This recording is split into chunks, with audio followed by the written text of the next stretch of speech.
Hello my dear friends and students, once more you are welcome to my YouTube channel English Max। Previous paper discussion की series में SSC में हम लोगों ने दो theme उठा रखे हैं। एसएससी के दो पेपर डिस्कस करा रहे हैं, एक सीजीएल का और एक सीएचएसएल का।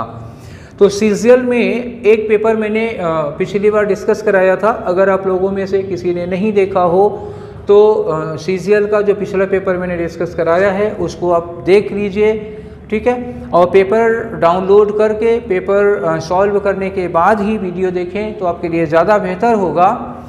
तो आज हम सीजीएल 2020 में जो पेपर हुआ था टीयर 1 का, उसका दूसरा पेपर डिस्कस कराने जा रहे हैं। पहला आप देख लीजिएगा, दूसरा आप देख लीजिएगा।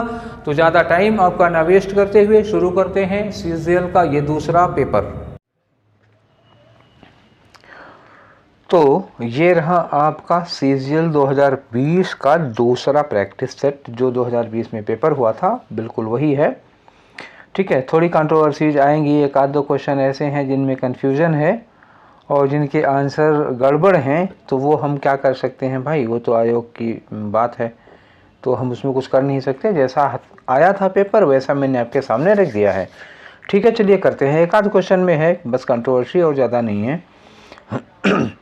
तो पहला क्वेश्चन जो था पूछा गया था वो था select the most appropriate synonym. बस ये देखिएगा कि ये साइनोनियम आपको पूछा गया है किसका, प्रॉम्प्ट का साइनोनियम। और प्रॉम्प्ट का मतलब जानते क्या होता है? प्रॉम्प्ट का मतलब होता है तुरंत। जैसे कोई आदमी कहें कि बड़े प्रॉम्प्चुअस हैं, तो प्रॉम्प्चुअस का मतलब क्या हुआ कि वो आदमी बहुत जल्दबाज होता है, कोई काम तुरंत कर देता है, मतलब जरा सा भी इंतजार नहीं होता। तो प्रॉम्प्ट का मतलब हुआ बहुत तुरंत, बहुत जल्दी, बहुत शीघ्रता से करने वाला, ठीक है। चलिए आंसर देखते हैं हम लोग। अब आंसर में ग्रेजुअल का मतलब क्या होता है? धीरे धीरे, क्रमशः। क्विक मतलब क्या हुआ? बहुत तेज, बहुत जल्दी। स्लो का मतलब क्या हुआ? बहुत धीमे धीमे। लेंथी का मतलब क्या हुआ? बहुत लंबा प्रोसेस लेकर के। तो ग्रेजुअल क्या हो गया? अपोजिट हो गया। क्विक मतलब क्या हुआ? बहुत तेज़ी से, बहुत जल्दी से। स्लो का मतलब क्या हुआ? बहुत धीमे से, ये होगा नहीं। लेंथी का मतलब बहुत लंबा, ये होगा नहीं। तो ज़ाहिर से बात आप समझ गए ना कि प्रॉम्प्ट का ऑप्शन क्या होगा आपका? क्विक होगा। देखिए आंसर आसान था लेकिन क्वेश्चन थोड़ा सा डिफिकल्ट था। अगर आपको प्रॉम्प्ट की मीनिंग नहीं पता तो इतने सरल सरल ऑप्शंस में आप ढूंढ नहीं पाएंगे कि क्या लगाना है। हाँ, एक चीज़ और हो सकती है, आप अगर आप एक दिमाग लगाते तो हो सकता था, जैसे साइनोनियम पूछा है, ग्रेजुअल और स्लो और लेंथी लगभग थोड़ा थोड़ा एक जैसा है, यही सबसे अपोजिट है, तो ये आप जा सकते थे इस पर। लेकिन ये बात हमेशा काम नहीं करेगी, ठीक है। तो वो कोई तरीका नहीं हुआ, आपको वो क्या भी तैयार करनी पड़ेगी, उसका कोई शॉर्टकट नहीं है। चलिए select the incorrectly spelled word. फिर से बात आई स्पेलिंग की। स्पेलिंग में देखिए सिंसियर की स्पेलिंग सही है। सिंसियर का मतलब आप जानते हैं, बहुत ही निष्ठावान, ठीक है। ग्रीवेंस की स्पेलिंग सही है, GRIE होता है। ग्रीवेंस का मतलब होता है कंप्लेन या शिकायत। लेज़र की स्पेलिंग गलत है, क्योंकि लेज़र की स्पेलिंग होती है LEI। क्या होता है? LEISURE। लेज़र का मतलब होता है फुर्सत के क्षण, खाली समय, ठीक है ना। तो आपका आंसर क्या हुआ? सी हुआ। सीज की भी स्पेलिंग सही है अपनी जगह पर, ठीक है। सीज का मतलब क्या होता है? जब्त कर लेना कोई चीज़। तो आंसर हुआ सी, LIE नहीं LEI होना चाहिए था। चलिए ये रहा आपका तीसरा क्वेश्चन, ठीक। तीसरा क्वेश्चन है, फिर से once more incorrectly spelled word आपको ढूंढना है। बारो मने उधार लेना, स्पेलिंग सही है। अलॉटमेंट मतलब आवंटन, इसकी स्पेलिंग गलत है। टेररिज्म की सही है, अलाउंस की सही है। सारे वर्ड का मतलब आप जानते हैं। अलॉटमेंट की सही स्पेलिंग होती है ALLOT, ठीक है ना। होना क्या चाहिए था? ALLOTMENT। अलॉट की स्पेलिंग में L डबल होता है, T सिंगल होता है, ठीक है। चलिए ये भी हो गया आपका। आंसर कौन सा हुआ? B, ठीक है। आगे बढ़ते हैं, हमारा क्वेश्चन नंबर 4। तो देखिए ये रहा क्वेश्चन नंबर 4। क्वेश्चन नंबर 4 में है select the most appropriate antonym. इस बार क्या है? Antonym of the given word. Hope का मतलब क्या होता है? अब बताने की, इतना भी नहीं बताने की ज़रूरत पड़ेगी। होप माने होता है आशा। तो चलो निराशा में चलते हैं। तो चांस का मतलब आशा ही बनेगी। करेज का मतलब भी पॉजिटिव ही होगा। ऑप्टिमिज्म का मतलब भी आशा ही हुआ। एंटोनियम में क्या हो गया? डाउट। डाउट का मतलब क्या हुआ? कुछ शंका है, बहुत होपफुल नहीं है, थोड़ी शंका है, थोड़ी डाउट, थोड़ा मतलब अंदेशा है। तो ये एंटोनियम, हालांकि बहुत सटीक एंटोनियम नहीं है, होप का होपलेस होता या पेसिमिस्ट होता था, ऐसे हो जाता तो ज़्यादा ठीक था, लेकिन डाउट भी अब इन तीनों के कंपैरिजन में तो वही ठीक है, चलेगा, इसलिए आंसर सी होगा। चलिए आगे बढ़ते हैं क्वेश्चन नंबर 5 की ओर। ये रहा आपका क्वेश्चन नंबर 5। क्वेश्चन नंबर 5 में पूछा क्या गया है, वन वर्ड सब्स्टिट्यूशन। देखिए यहाँ सीधे पहुँचे, वन वर्ड सब्स्टिट्यूशन पूछा गया है। अ सेल्फ गवर्निंग कंट्री या रेन, मतलब क्या हुआ, एक सेल्फ गवर्निंग कंट्री, जो एक होता है ना कि एक व्यक्ति के अधीन में सारी ताकत होती है, तो डेमोक्रेसी सेल्फ गवर्निंग नहीं होती है, डेमोक्रेसी प्रजातंत्र होता है। मोनार्की क्या होता है, राजा का शासन होता है, उन पर भी कुछ नियंत्रण होता है। ऑटोनोमी होता है सेल्फ गवर्निंग, मतलब जिसको कहते हैं आप निरंकुश तंत्र, तानाशाही। अनार्की में मतलब कोई सिस्टम ही नहीं होता है। अनार्की क्या होता है, without rule, without law and order. Autonomy में क्या हो जाता है कि decisions are taken by self, autonomy, ठीक है ना। तो हमने गलती से ऑटोक्रेसी बोल दिया था, ऑटोनोमी है। ऑटोनोमी का मतलब क्या होता है कि when we are autonomous, when we are autonomous मतलब वी आर अलाउड या we are authorised to take our decisions, हमारे पास हमारे निर्णय लेने की क्षमता है, हम किसी दूसरे पर डिपेंडेंट नहीं है अपने निर्णय के लिए, वो होता है ऑटोनोमी। ऑटोनोमी को हिंदी में क्या कहते हैं, स्वायत्त। हम अपने डिसीजंस वगैरह के लिए, कानून के लिए, नियम के लिए स्वायत्त हैं, किसी पर डिपेंड नहीं है, तो ये होता है, उसको ऑटोनोमी कहा जाता है। ठीक है, नेक्स्ट बढ़ते हैं और क्वेश्चन नंबर 6 है। देखिए क्वेश्चन नंबर 6 में क्या दिया हुआ है, मैं बड़ा था तो मैंने 2 हिस्से में कर दिया है, क्वेश्चन अलग कर दिया है और ऑप्शन अलग कर दिए हैं। देखिए ये नरेशन का क्वेश्चन है, देखिए यहाँ पे लिखा हुआ है रिपोर्टेड स्पीच में, इसकी क्या होगी रिपोर्टेड स्पीच। क्वेश्चन है इज ही राइट नाउ, देखिए is he all right now, ये हो गया रिपोर्टेड, इन्वर्टेड कामा के भीतर है। I asked my neighbours wife about her husband, मैंने अपनी पड़ोसी की पत्नी, मतलब हुआ कि मैंने अपनी पड़ोसन से पूछा, और पत्नी किसकी थी, मिस्टर गुलियानी की। तो मिस्टर गुलियानी मेरे पड़ोसी हैं, उनकी पत्नी मिसेस गुलियानी से मैंने उनके हस्बैंड की हाल चाल पूछी, बस सीधी सी बात है। तो इसमें हमें करना क्या है, बीच में हमने जगह छोड़ी क्यों थी, यही फ़ायदा उठाने के लिए। देखिए इज है और यहाँ क्या लिखा है, देखिए ये लिखा है आस्क्ड, रिपोर्टिंग क्या है, वर्ब की सेकंड फॉर्म पास्ट में, तो इज का क्या होना है, इस इज की जगह पे आपका हो जाएगा वाज, एक चेंज हुआ। और इस इन्वर्टेड कॉमा यहाँ तो आस्क्ड हो ही जाएगा, खैर कोई बात नहीं, सी बदलेगा नहीं, सी ही रहेगा, ऑल राइट ही रहेगा। और नाउ का क्या बनेगा, इस नाउ की जगह पर क्या हो जाना चाहिए, देन। दो चीज़ें ध्यान रखिएगा, ये आपका वाज और ये आप देन देखते रहिएगा, और बस हमको यकीन है कि इतने में ही आपका क्वेश्चन सॉल्व हो जाएगा। ये देखिए मैं कैसे इसके ऑप्शंस को काटता हूँ, ठीक है, ध्यान रखिएगा ऑप्शन कैसे कटते हैं, ये देखिएगा। तो इस वाले में वाज लगा है, ध्यान रखिएगा, ठीक है ना, और ये देन लगा हुआ है, दोनों जगह से ये आंसर सही है, ठीक। अब दूसरा आंसर देखिए, दूसरा आंसर देखिए, ये नाउ लगा हुआ है, नाउ का देन होना चाहिए था, गलत हो गया, ठीक है। तीसरा वाला ऑप्शन देखिए, ठीक है, तो तीसरा आंसर है, देखिए यहाँ हैड लगा दिया है, तो भैया इज के बदले हैड तो नहीं आना चाहिए, वाज होना चाहिए, ये गलत हो गया है। और यहाँ पे देखिए ये इज लगा हुआ है, इज का इज ही नहीं होगा, ये वाज होना चाहिए, तो 3 आंसर गलत हो गए, आपका केवल एक आंसर सही है, कौन सा वाला, ए वाला, ठीक है, ठीक है। चलिए आगे बढ़ते हैं, हमारा क्वेश्चन नंबर 7। क्वेश्चन नंबर 7 में करना क्या है कि सेंटेंस को पैसिव वॉइस में चेंज करना है, तो पैसिव वॉइस में चेंज करना है। देखिए the sun rays bird my face, bird का मतलब क्या हुआ, वर्ब की सेकेंड फॉर्म, और वर्ब की सेकेंड फॉर्म है तो पैसिव वॉइस में क्या होता है, वाज के साथ वर्ब की थर्ड फॉर्म लग जाती है, ठीक है ना। कोई डाउट, अगर वर्ब की सेकेंड फॉर्म होगी तो वाज के साथ थर्ड फॉर्म हो जाएगी। पहले आप ऑप्शन देखिए, ये इज लगा हुआ है, ये नहीं होगा, ये हैज़ बीन लगा हुआ है, ये नहीं होगा, ये इज़ बीइंग लगा है, ये नहीं होगा, ये वाज लगा है, थर्ड फॉर्म लगी है, यही हमारा ऑप्शन होगा डी, ठीक। तो ये सब जानते हैं, डायरेक्ट इनडायरेक्ट और एक्टिव पैसिव, ये सब थोड़ा ट्रिक की ज़रूरत होती है, आपको ग्रामर के नियम की तो ज़रूरत है ही जानने की, लेकिन आप समय बर्बाद करने से बच सकते हैं। आप सीधे वर्ब को पकड़िए और देखिए किस में वर्ब ठीक लगी है और किस में नहीं लगी है, इतने से कहानी ख़त्म हो जाती है, आपका टाइम बर्बाद होने से बच जाएगा। चलिए हम भी आपका टाइम नहीं बर्बाद करेंगे। तो ये पूछा है कि वन वर्ड सब्स्टिट्यूशन, देखिए ये वन वर्ड सब्स्टिट्यूशन, निगाह सीधे वही पहुंचती है जहां हमारा काम है। A place where coins medals या टोकन्स आर मेड, तो जहाँ सिक्के वगैरह ढाले जाते हैं उसे क्या कहते हैं भाई, उसे मिंट कहते हैं। अब कितना आप बच्चे की जान लेंगे, इतना आसान सा क्वेश्चन है जी। कास्टिंग वगैरह क्या होती है ना, ढालने की प्रक्रिया होती है। जब सिक्के ढाले जाते हैं तो ढालने की प्रक्रिया को कहा जाता है कास्टिंग, तो ये ऑप्शन नहीं होगा। मिल मतलब जहाँ कपड़े वगैरह बनाए जाते हैं, वर्कशॉप होता है कारखाना, ठीक है ना, तो ये नहीं होगा। जहाँ सिक्के ढाले जाते हैं उसे मिंट कहते हैं। आपका आंसर ए हुआ। ठीक है, आगे बढ़ते हैं। क्वेश्चन नंबर 9 क्या कह रहे हैं? क्वेश्चन नंबर 9 में ग्रामेटिकल एरर ढूंढनी है, और एरर नहीं हो तो नो एरर होगा बस, और क्या। हालांकि नो एरर का ऑप्शन नहीं दिया हुआ है तो ठीक है, तब फिर एरर क्या ही मामला होगा, कहीं ना कहीं एरर होगी। ठीक, ऑप्शन में नो एरर है नहीं, तो लिखा है द वुडकटर फेल्ड। फेल्ड मतलब पेड़ काट के गिरा दिया। फेल में ईडी लगा है, समझिएगा, फेल मतलब पेड़ काटना होता है। देखिए, फाल का मतलब होता है गिरना, तो इसकी सेकेंड फॉर्म फेल हो जाती है, फॉलन हो जाती है थर्ड फॉर्म। लेकिन फर्स्ट फॉर्म अगर फेल हुई तो इसकी सेकेंड फॉर्म में फेल्ड हो जाएगा, और थर्ड फॉर्म भी यही फेल्ड होगी। और फेल्ड का मतलब होता है पेड़ काटना, ध्यान रखिएगा। तो वुडकटर फेल्ड मतलब वुडकटर ने पेड़ काट के गिरा दिए, सम ट्रीज, ठीक है। विद हार्डली मतलब मुश्किल से, मेनी एफर्ट, देखिए एफर्ट अनकाउंटेबल नाउन होता है।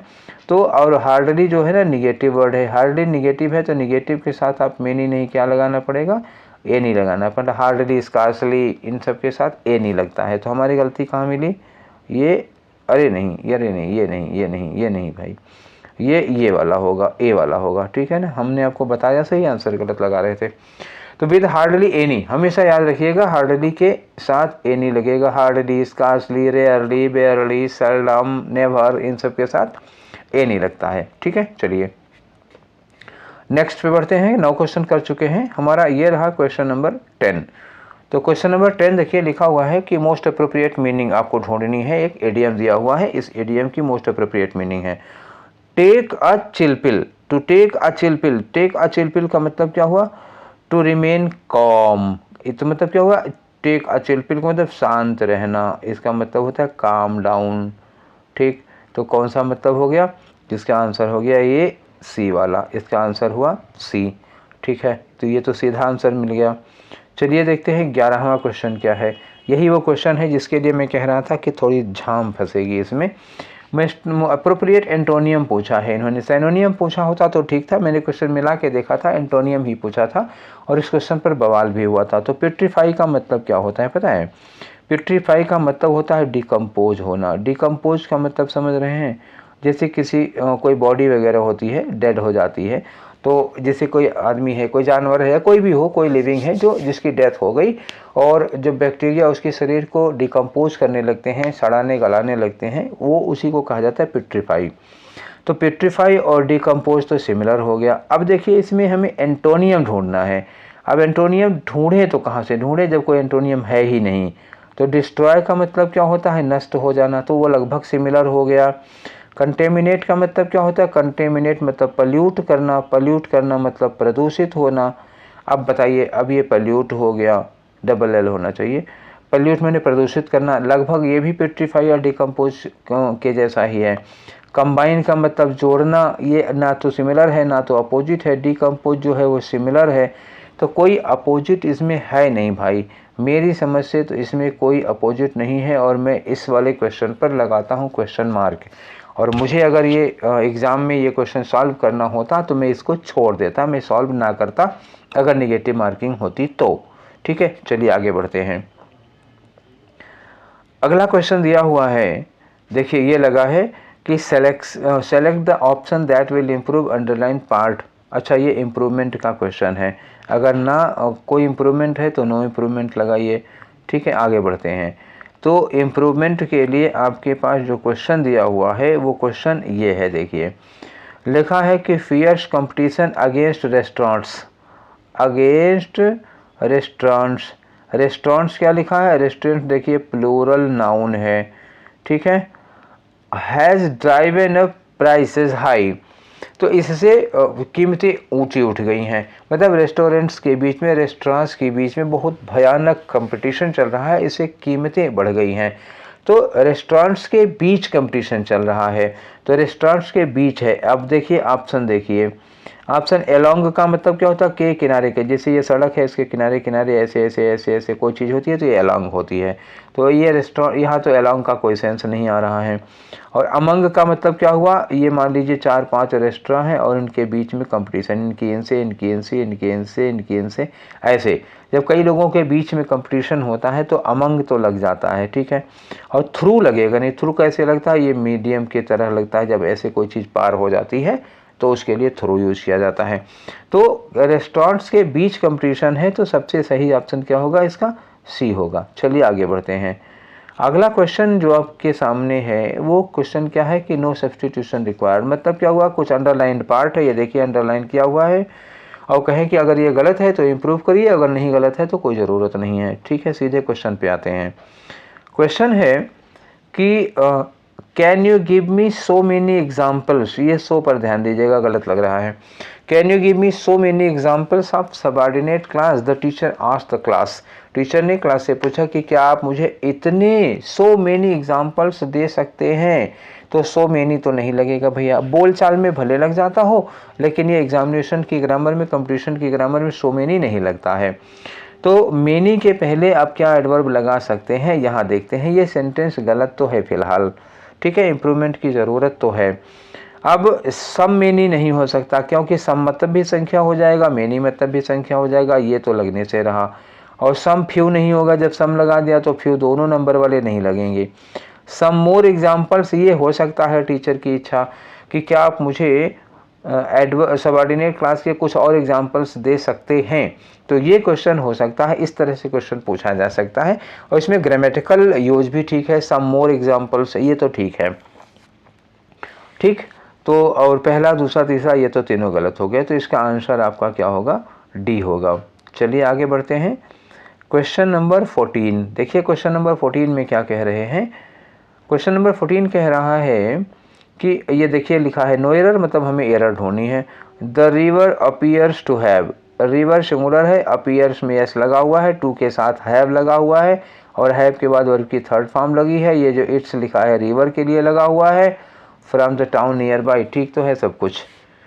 ऐसा लगता है कि इस नदी को जो नाम मिला है इसके बगल में जो टाउन है उसके आधार पर मिला है, तो सब कुछ ग्रामेटिकली ठीक है। रिवर के साथ अपीयर्स वर्ब में एस लगा, देखो फिर मैं बता दे रहा हूँ, टू के बाद हैव लगा है, ठीक है, टू के बाद फर्स्ट फॉर्म आती है, और हैव के बाद गॉट लगा हुआ है, ये भी ठीक है। इट्स किसके लिए लगा है, रिवर के लिए लगा है। तो जो वीक पॉइंट है, फ्रॉम प्रीपोजिशन भी ठीक है, नियर बाई एडवर्ब भी ठीक है, सब कुछ तो ठीक है। तो जब कोई गलती मिली नहीं तो हम ज़बरदस्ती गलती निकालेंगे तो हम ही गलत हो जाएंगे, ठीक है। तो ज़बरदस्ती गलती ना निकाला करो, नो एरर हो तो नो एरर लगाइए। आते हैं, हमारा ये अगला क्वेश्चन हुआ क्या है, रीअरेंजमेंट का है। तो अब इसमें क्वेश्चन पढ़ने की ज़रूरत नहीं, सीधे आते हैं हम लोग, ये पढ़ते हैं। रीअरेंजमेंट है, तो रीअरेंजमेंट एक बड़ी सिंपल सी कहानी है यार, इसको तो पढ़ोगे तो मुझे नहीं लगता है कि कुछ मतलब थोड़ी बहुत भी जिसने कहानी पढ़ी होगी वो आराम से लगा लेगा। ये कहानी आपने पढ़ी ज़रूर होगी कहीं ना कहीं पर, ठीक है। तो चलिए पढ़ते हैं ये वाली हम कहानी। कहानी में लिखा है एक्सीलेंटली वेल सी सेड, देखिए यहाँ पहले मिल गया सी, तो यहाँ से शुरुआत नहीं होगी। We have everything that we want, हमारे पास वो कुछ है जो हम चाहते हैं। We have but one prayer, लेकिन एक प्रार्थना है कि we may have heavy storm or of rain to water our plants, मतलब ताकि हमारे पौधों को पानी मिल जाए, खूब झमाझम पानी बरसे। बी में लिखा a man who had two daughters, एक आदमी जिसकी दो बेटियां थीं, यहाँ से शुरू हो गया, मैन के पहले आ लगा हुआ है। एक आदमी जिसकी दो बेटियां थीं, उसने उन दोनों की शादी की, एक की किससे की, माली से, और दूसरे की कुम्हार से, पॉटर से की। कहानी आप लोगों को याद आ गई होगी ना किस कहानी की बात हो रही है। चलिए तीसरे में क्या बोला, ऑफ, वहाँ के बाद, ऑफ ही वेंट का मतलब वहाँ के बाद वो जाता है पॉटर के यहाँ। अब ये पहली वाली लड़की जो पानी चाह रही है, जो कह रही है कि खूब पानी बरसे ताकि हमारे पौधों को पानी मिल जाए, ये पहले यहाँ पे गया होगा, क्योंकि ऑफ ही वेंट का मतलब वहाँ के बाद। तो पहले वो उस लड़की के यहाँ गया जिसकी शादी माली से की थी, दोबारा वो वहाँ गया जहाँ वो जिस लड़की की शादी कुम्हार से की थी, और वो अपनी बेटी से पूछता है कि how matters were with her, कि तुम्हारे साथ सब कुछ क्या चल रहा है, ठीक ठाक चल रहा है। तो अब ये कहेगी कि भगवान से मनाइए कि धूप हो पानी ना बरसे ताकि हमारे बर्तन पक जाएं। हो गई कहानी यही वाली थी।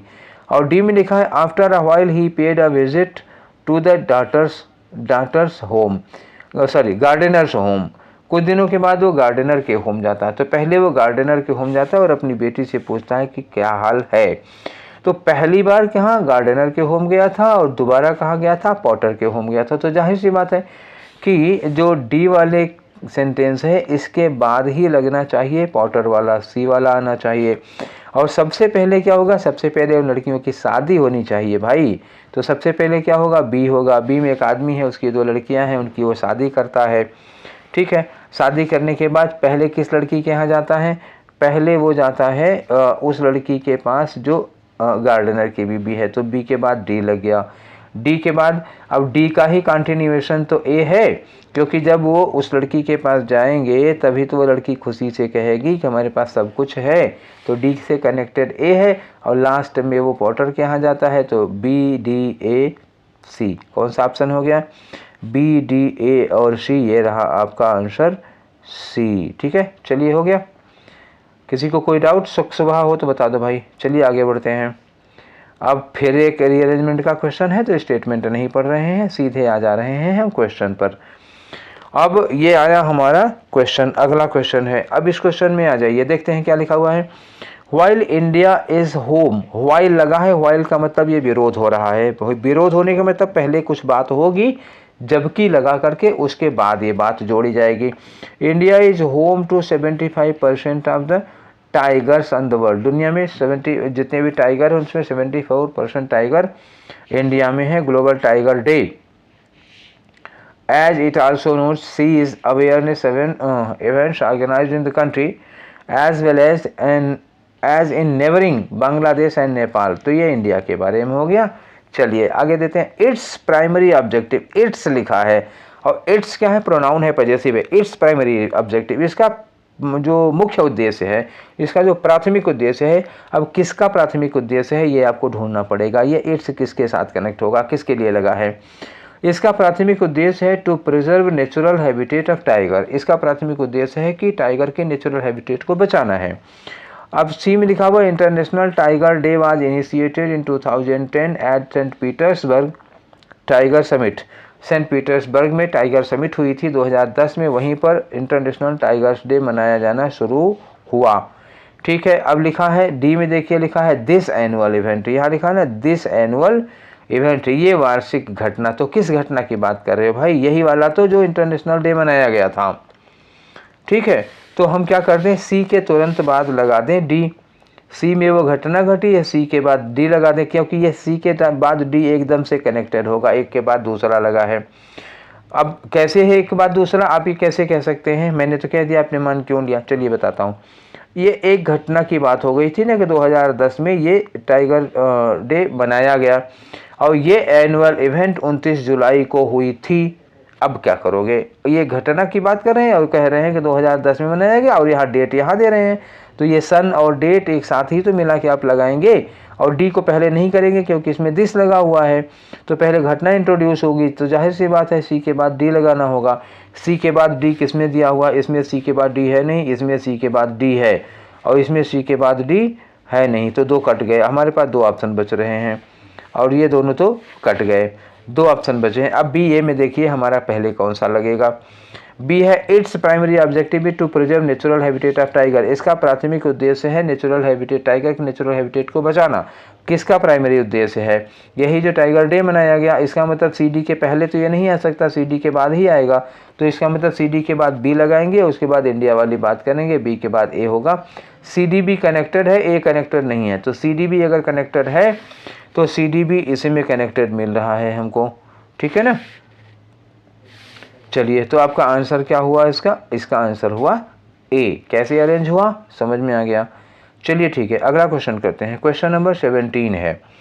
तो क्वेश्चन नंबर 17 में देखिए क्या लिखा हुआ है कि इसमें खाली जगह भरनी है और देखिए भरा क्या है, वर्ब लगी हुई है।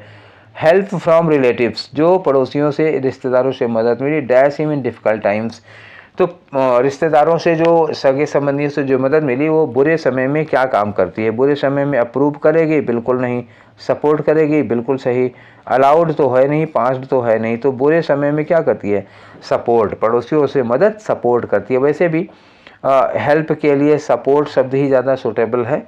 तो इसका आंसर क्या हुआ? बी। कभी कभी तो ऐसा क्वेश्चन लगता है जैसे न जाने कहाँ से क्वेश्चन पूछ लिए, और कभी कभी क्वेश्चन इतने कॉम्प्लिकेटेड होते हैं कि जिसमें ऑप्शन ही नहीं मिलता ठीक से। चलिए क्वेश्चन नंबर 18 की बात करते हैं।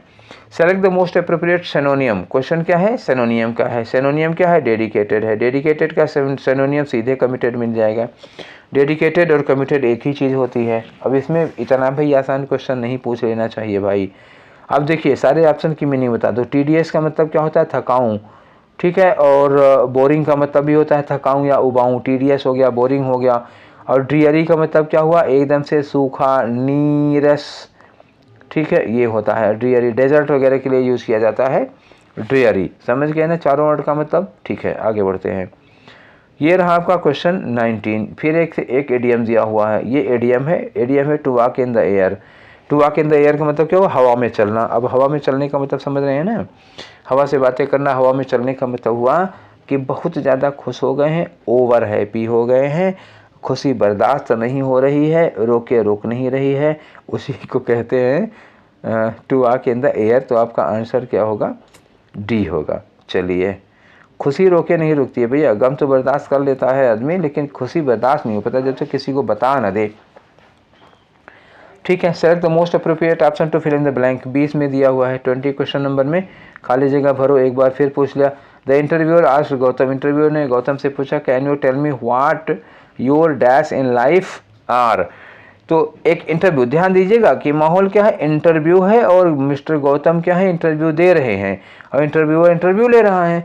तो वो उनसे क्या पूछेंगे? जीवन में आपकी उम्मीदें क्या हैं, आपकी इच्छाएं क्या हैं, आपकी महत्वाकांक्षाएं क्या हैं, ये सारी चीज़ें, आपकी एक्सपेक्टेशंस क्या हैं, यही सब तो आदमी पूछता है इंटरव्यू में। तो इसका मतलब यहाँ जो ऑप्शन आया है वो एक्सपेक्टेशंस वगैरह से रिलेटेड कोई वर्ड होना चाहिए। अब देखिए ऑप्शन देखिए। फ्राइवोलिटी का मतलब क्या होता है? तुच्छता। अब फ्राइवलिटी मतलब क्या हुआ था? ये तुच्छता। यहाँ तो इसका कोई मतलब नहीं है। ट्राइवियलिटीज, ये भी ट्राइवियलिटीज सब यही चीज़ हो जाती है। और डिटर्मिनेशंस, ये तो ठीक लग रहा है, और एस्पिरेशंस ठीक लग रहा है। तो जब इंटरव्यूअर पूछता है वो डिटर्मिनेशन नहीं पूछता है, इंटरव्यूअर क्या पूछता है? एस्पिरेशन पूछता है। ये वर्ड कुछ ठीक ठाक लगा, ये क्वेश्चन भी थोड़ा बढ़िया लगा। थोड़ा सा डिफरेंस इसमें निकालना था डिटर्मिनेशन और एस्पिरेशन में। तो माहौल के हिसाब से देखा जाएगा, इंटरव्यूअर डिटर्मिनेशन ही एस्पिरेशन पूछेगा। और ये आया आपका क्लोज टेस्ट। तो क्लोज टेस्ट में हम स्टेटमेंट नहीं पढ़ रहे हैं, सीधे आ जाते हैं आपके पहले क्लोज टेस्ट पर। क्या करना होता है इसमें, ये आपको ऑलरेडी पता है। पढ़ते हैं। Communication is a connection between people sharing information. Communication क्या होता है कि वो लोगों के बीच में इंफॉर्मेशन शेयर की जाती है विद डैश अदर। तो एक दूसरे से दो लोग होंगे तो ईच अदर, दो लोगों से ज़्यादा होंगे तो वन एन अदर। अब यहाँ लिखा है पीपल, तो दो लोग तो है नहीं, इसका मतलब क्या हुआ? दो से ज़्यादा लोग हैं, तो फिर क्या लग जाएगा? ईच अदर नहीं लगेगा, वन एन अदर लग जाएगा। ठीक है, और आगे पढ़ लेते हैं। ये सब फिक्स होते हैं ना। अदर लिखा है तो one an other, each other, दो ही ऑप्शन बच रहा है। दो की केस में ईच लगेगा, दो से ज़्यादा है तो वन एन अदर हो गया। ये फिक्स है, इसमें ग्रामर देखने की जरूरत नहीं है ज़्यादा। It is important in everyday life. जो कम्युनिकेशन है, ये इट किसके लिए लगा है? कम्युनिकेशन के लिए। कम्युनिकेशन इंपॉर्टेंट होता है एवरीडे लाइफ में। देखिए यहाँ पे कामा लगा हुआ है। डैश वर्क, जहाँ आप काम करते हैं वहाँ ज़रूरत पड़ती है, तो जहाँ काम करते हैं उसके लिए क्या लगता है? एट वर्क लगता है। ठीक है, तो यहाँ एट लग जाएगा।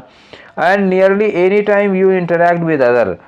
और लगभग हर समय कम्युनिकेशन स्किल की ज़रूरत पड़ती है जब हम किसी दूसरे से कम्युनिकेट होते हैं।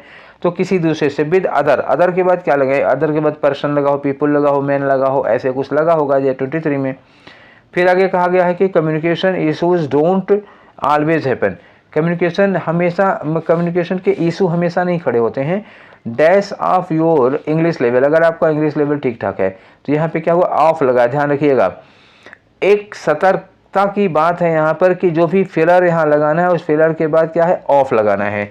तो आप ऐसा फिलर ढूंढिएगा, ऐसा ऑप्शन ढूंढिएगा जिसके बाद ऑफ लग सकता हो। जिसके बाद ऑफ नहीं लग सकता है वो यहाँ ऑप्शन फिट नहीं होगा। ठीक है, इस बात का ध्यान रखिएगा। आगे लिखा है कि द ट्रुथ इज, सच्चाई यह है कि you can know how to speak English. आपको भले ही आता हो कि अंग्रेजी कैसे बोली जाती है, dash knowing how to communicate in English.